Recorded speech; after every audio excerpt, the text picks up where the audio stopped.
रामदेव ने सिर्फ ये ही झूठ नहीं फैलाया कि उनकी दवा कोविड का इलाज कर देती है, बल्कि अपने इस दावे पर विश्वास दिलाने के लिए ये झूठ भी फैलाया कि विश्व स्वास्थ्य संगठन यानी WHO ने भी उनकी इस दवा को मान्यता दे दी है कि पतंजलि की कोरोनिल दवाई कोरोना का इलाज कर सकती है। बाबा के इस दावे को बिना जांचे ही टीवी चैनलों और वेबसाइटों पर चलाया जाता है। आम जनता में बाबा ने मैसेज दे दिया कि बाबा रामदेव को ही ऐसे ही बिना बात के कुछ लोगों के द्वारा टारगेट किया जाता है और आज कोरोनिल को WHO ने भी मान्यता दे दी है। रामदेव ने दावा किया कि इसमें पतंजलि कंपनी का ही गौरव नहीं है, बल्कि भारत और भारत की योग विद्या और पुरातन चिकित्सा का भी पूरी दुनिया में डंका बज रहा है। तो उसमें जहां एक और मॉडर्न मेडिकल साइंस की भूमिका है, तो दूसरी ओर उसमें बहुत बड़ी भूमिका उसमें हमारे एंसेंट साइंस की भी है,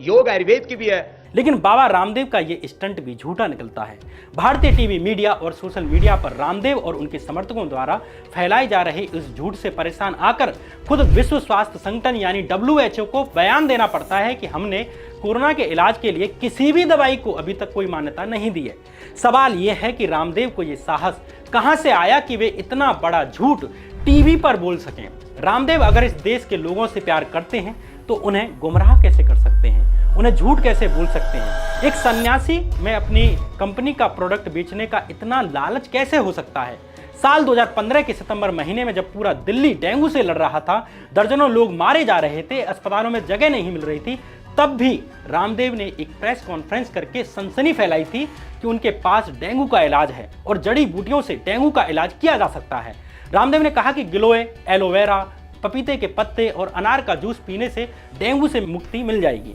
रामदेव एलोपैथी और हमारे डॉक्टरों का सिर्फ विकल्प ही पेश नहीं करते, बल्कि डॉक्टरों और मॉडर्न साइंस पर कमेंट करने से भी पीछे नहीं हटते। रामदेव ने कहा कि दिल्ली की सरकार डेंगू के उपचार में नाकामयाब हो रही है। डेंगू के लिए मेडिकल साइंस में कोई कारगर उपचार नहीं है। मेडिकल साइंस के ऊपर खुद को खड़ा करते हुए रामदेव ने कहा कि उन्होंने डेंगू, स्वाइन फ्लू, चिकनगुनिया को लेकर लंबा अनुसंधान किया है और उसके बाद ही वैज्ञानिक नतीजों के साथ वो प्रेस कॉन्फ्रेंस कर रहे हैं। प्रॉब्लम ये नहीं है कि रामदेव आयुर्वेद का प्रचार कर रहे हैं, खतरनाक ये है कि उनके प्रभाव में आकर अगर कुछ लोग बिना किसी प्रूफ के, बिना वैज्ञानिकों के रिसर्च के, बिना डॉक्टरों के पास जाने के बजाय अगर अन्य चिकित्सा विकल्पों की तरफ जाएंगे, घर पर ही जड़ी बूटियां लेकर इलाज करने लग जाएंगे, तो मरीजों पर इसके गंभीर परिणाम हो सकते हैं, उनकी जान भी जा सकती है। एलोपैथी हो या आयुर्वेदिक या यूनानी चिकित्सा, जब तक किसी गंभीर बीमारी के इलाज की पूरी स्टडी ना हो, सरकार ने जैसे जांचा ना हो, जब तक सरकार ने इसे मान्यता ना दी हो,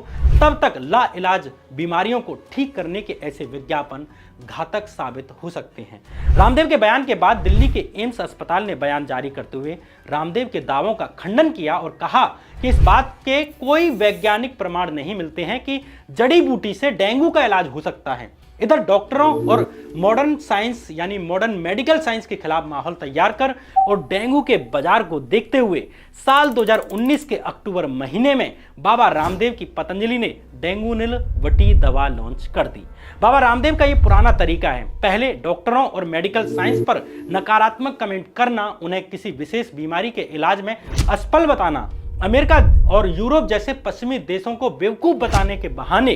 डॉक्टरों और एलोपैथी चिकित्सा पद्धति के खिलाफ माहौल बनाना और फिर आयुर्वेद और प्राचीन भारत की चिकित्सा की अति प्रशंसा कर देना, जड़ी बूटियों के नाम बताना और फिर अपनी एक दवा लॉन्च कर देना। यह कहना कि हमारी इस दवा के लिए सैकड़ों रिसर्च पेपर छपे हैं, लाखों लोग सही हुए हैं, ये एविडेंस बेस्ड मेडिसिन है, और फिर पतंजलि की नई मेडिसिन बेचना शुरू कर देना।